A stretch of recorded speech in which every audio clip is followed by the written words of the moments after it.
All right, what's happening, everybody on Facebook? Daniel Fusco here, super excited to be with all of you. Now, listen, if you're watching this right now, I want you to share the video because I'm excited because tomorrow, Crazy Happy, 9 Surprising Ways to Live the Truly Beautiful Life drops wherever you like to buy books. Super excited. And today, all I've wanted to do is get with my friends and talk about God's plan for our happiness, the journeys that we're on in life. And so today I got my good friend, Ben Courson, pastor, author, TV, radio, social media influencer, all around amazing dude. Ben, what is happening? Dude, I'm feeling crazy happy. I'm feeling wildly hopeful. I'm feeling Jesus joy, calm delight, holy happiness, sacred optimism, all of it just being with you, dude. Oh man, just so you know, I feel the exact same way. And I'm super loving like the garage vibe. I Like know. it's super cool, man. I know. Move the little studio into this little corner, so I'm trying something new. We'll see how it works. So good. So Ben, a lot of people who are kind of joining us right now, they know you because I always love like when your book Floating with Darkness came out, I was honored to endorse that book and love it. And you've been really real about the journey that you've been on, and what's amazing is obviously like, so you grew up, your dad's a well-known teacher of the Bible, but you went through your own journey to find that hope. You lead Hope Generation, an amazing ministry. You love to talk about, kind of being an optimistic, like where you're optimistic, but kind of like a misfit. And Yeah. So share a little bit about your journey as, to understand who you are in Christ and God's plan for you. Well, I used to be a crazy happy person.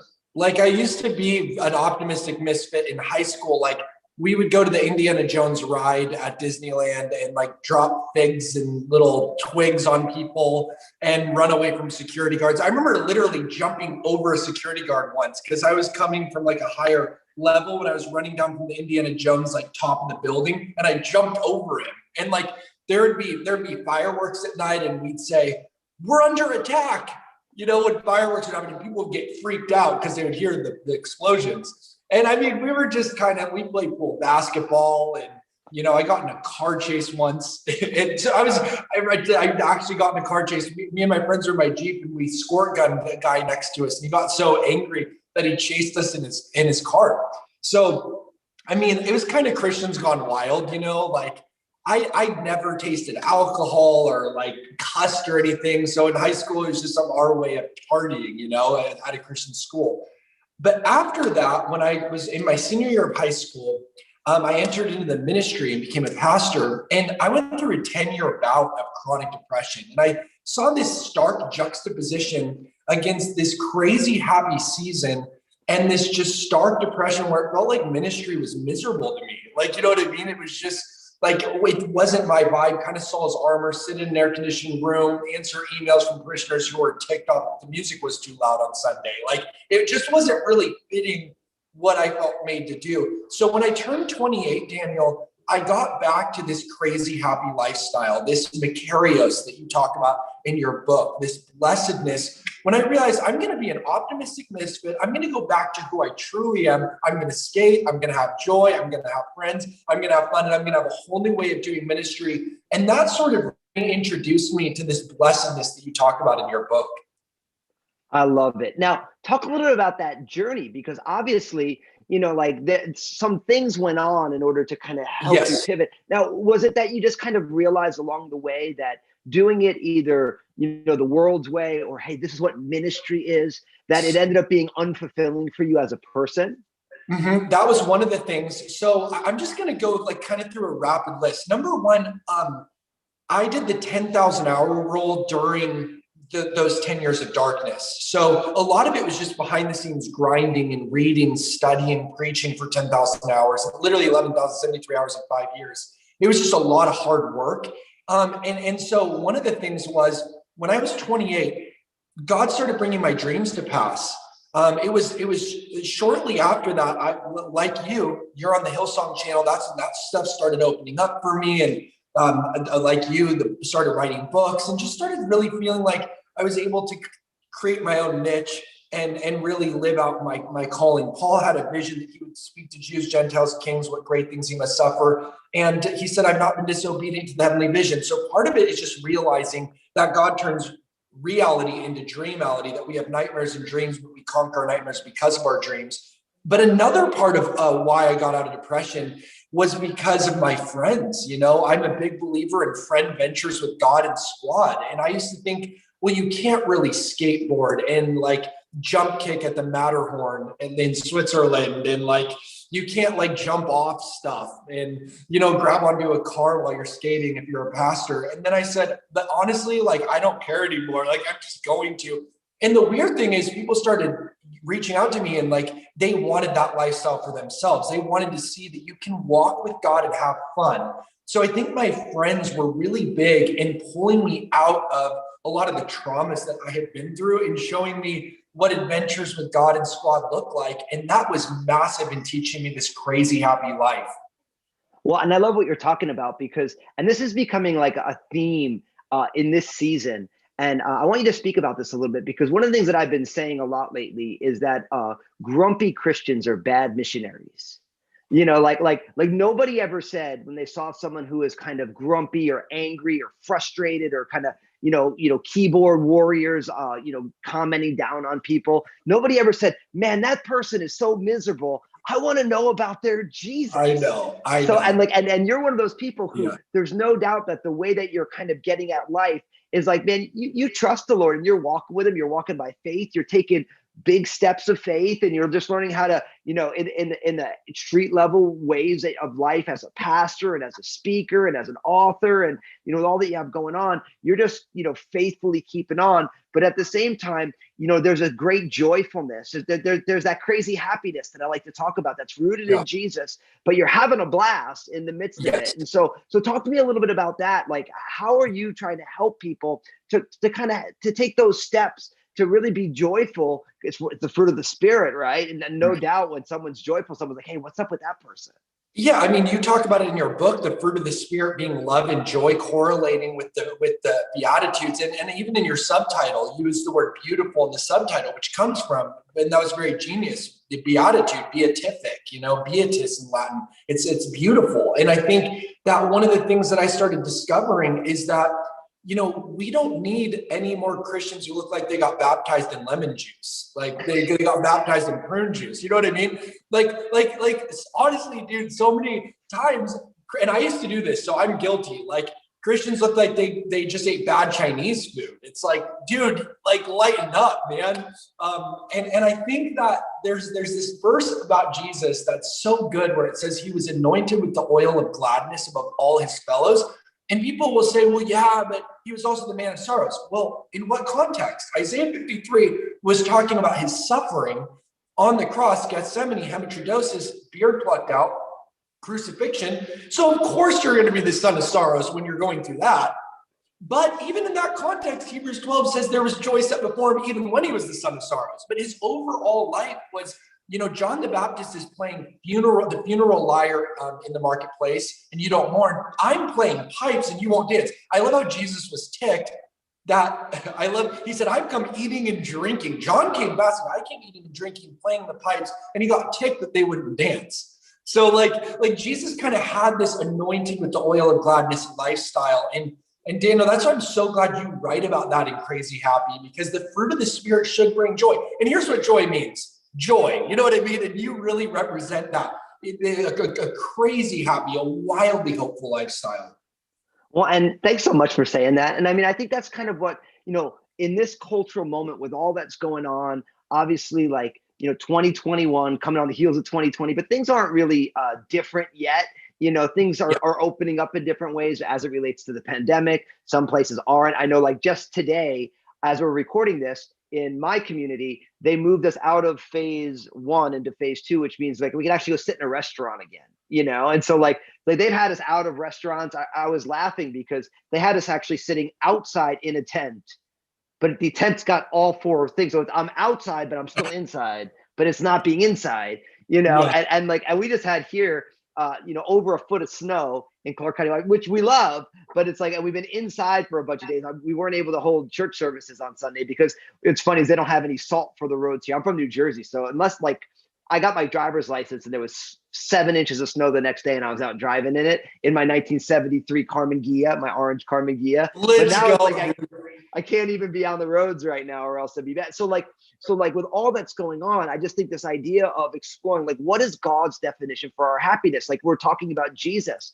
Like, a lot of people think that happiness involves no sadness because it's like our culture says, hey, if you're happy, you're not sad. It's actually, well, you know, oh, how happy, blessed are those who mourn, for they shall be comforted. So using Jesus as that example, we see the Apostle Paul as an example of that. And then we see all of our lives that really what God is wanting to do is he wants to change our definitions of these things, because Jesus wept at Lazarus' tomb, even though he knew he was going to raise him from the dead. So God has a plan in the midst of the struggles that we go through, wouldn't you say? Yeah, I mean, even when he said, blessed are those who mourn, as you talk about in your book, like, the word mourn is the most intense word for mourning in the Greek language. It's used at a funeral. Like that's intense mourning when you talk about this sort of Jesus wept. But I love McLaughlin talks about this in her book, Confronting Christianity. Why did Jesus weep at the tomb of Lazarus? If he knew I'm the resurrection and the life, and Lazarus is going to raise from the dead, like, it doesn't make sense why he would cry. And she pointed out that it's because he saw Mary and Martha crying. So he cried because they cried. And I love that idea. If you've seen me, you've seen the Father. When we leak a tear, God leaks a tear. So scientific research, really good research now, indicates that our ability to experience joy is deeply involved in our experience of sorrow as well. So that's what really good research seems to indicate, that our experiences of sorrow are deeply involved in our ability to encounter and experience joy as well. So I think you hit it right on the head. There's not a joy apart from mourning. There's a joy that comes on the other side of mourning. Totally. And I think what's beautiful about what we're reminded of is that, like, if we don't grieve at the loss of a loved one, then it means we don't really love them. I mean, like, both of us have had, you know, significant losses in our families, right? And so, like, I always tell people, like, the idea of, like, when you love somebody, if they are no longer with us, even if you know where they are, you know they're with Jesus, you know they're in heaven, there's still a grief because we love them. And a life divorced of love is not a happy life, right? And so, like, if you're going to love people deeply, then there is going to be a grieving aspect to life. And the thing is that God brings that redemption in the midst of the grief, knowing that, you know, when we mourn, he's going to bring comfort. And then, of course, 2 Corinthians chapter 1 tells us that if we comfort others with the comfort that we've received, and now all of a sudden it completes the circle where now all of a sudden God brings you through this. He ministers and encourages you in the midst of it, and then he turns you loose in the world with an empathetic heart, a compassionate heart, because you've walked these similar types of roads with somebody, so you can meet them right where they are and be like, hey, listen, I know it's hard, but just, you know, I'm next to you. God's brought me through something similar, not exactly the same, but something similar. And I got your back in the midst of this. Yes, there's so much power in solidarity when you say "me too." C.S. Lewis said that a friendship is born the moment you say "you too." I thought I was the only one, you know, and that happens in mourning. Like, there's so much power in just the statement "me too." I've been there too, you know. I've been there too.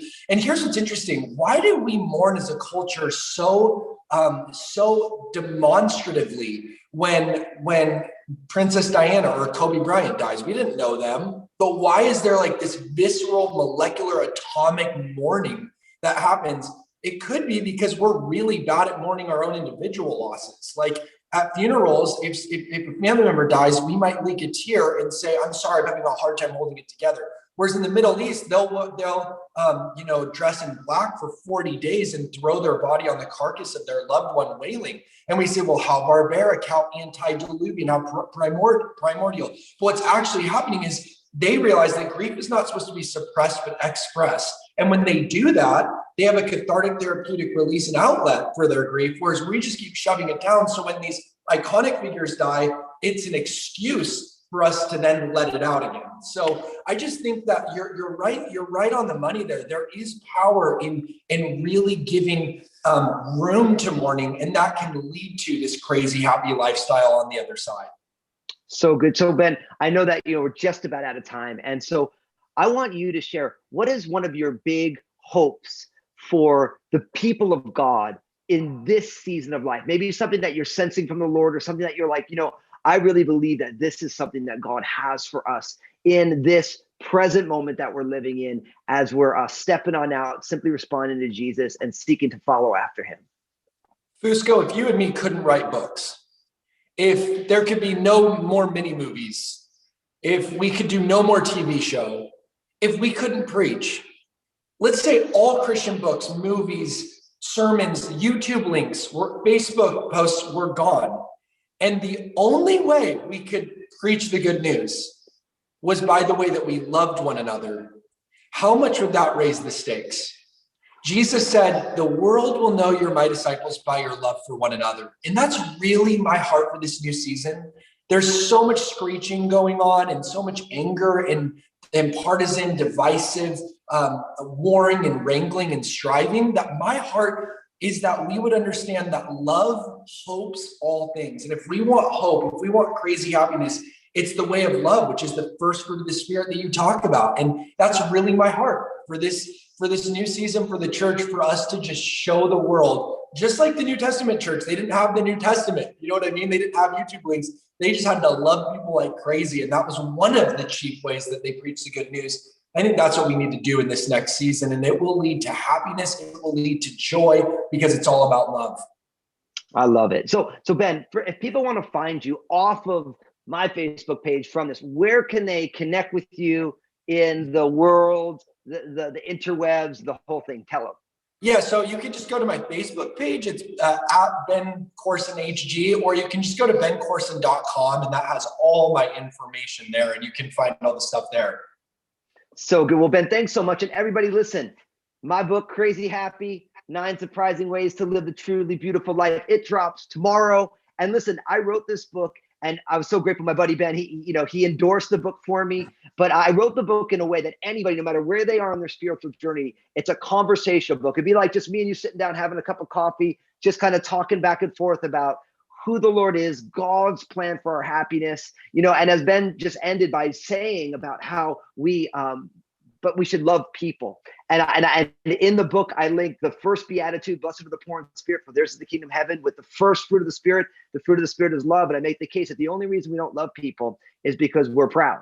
Right? When we humble ourselves, there's no reason not to love other people. And then, of course, our Bible tells us if we humble ourselves under the mighty hand of God, then he will lift us up. He'll exalt us. So listen, there's so much, and I'm excited for this book to launch in the world. And I'm excited for each one of you, no matter where you are in your journey, to make this discovery that God wants you to be happy, but God's plan for happiness is not found where we would look for it. It's found in unexpected, surprising places. And when we find our identity rooted in Jesus, he bears fruit in our lives. And there's so much joy, because when fruit is born in our lives, then of course other people are blessed by it, just the way I am blessed by my good friend Ben Courson. So on behalf of Ben and myself, God bless you guys. We love you.